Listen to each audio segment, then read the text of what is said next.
سلام بچه‌ها، خوش اومدین به کانالم. ممنونم که کانالم رو سابسکرایب میکنین و زنگوله رو روشن میکنین. میدونین که چقدر دوستتون دارم. امروز میخوایم یه نهار خوشمزه 10 دقیقه با هم دیگه درست کنیم. بچه‌ها ظرف فرتون رو که در آوردین اصلا نیازی به چرب کردن نیست. من از چیپس پیاز جعفری مزمز استفاده کردم. شما میتونین از هر طعمی که دوست دارین استفاده کنین. کف ظرفمون رو با چیپس پر میکنیم. بعد همینجوری که مشاهده میکنیم به قارچ و کالباس نیاز داریم بچه‌ها. بعد روی چیپس ها رو کالباس قرار میدیم و بعد قارچ ها رو خوردش میکنیم. همینجوری روی موادمون میذاریم و این مراحل رو تکرار میکنیم تا جایی که تا لبه ظرفمون پر بشه، چون وقتی که میذارینش تو پفش میخوابه و قطرش خیلی کم میشه.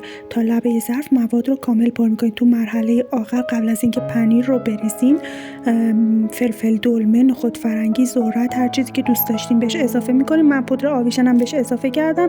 نکته مهم اینجاست که نمک نباید بهش اضافه کنین، چون چیپسمون خودش نمک داره، یادتون نره بچه‌ها. بعد با پنیر پیتزا کامل میپوشونیم سطحش رو. تو طبقه اول یا وسط فر قرار میدیم روی 200 درجه و توی 15 دقیقه بچه ها قرارش میدیم، میذاریم تا پنیرمون آب بشه. نهار 10 دقیقه‌ای 15 دقیقه‌ای ما آماده است. نوش جونتون باشه. حواستون باشه فرم از قبل گرم کنین.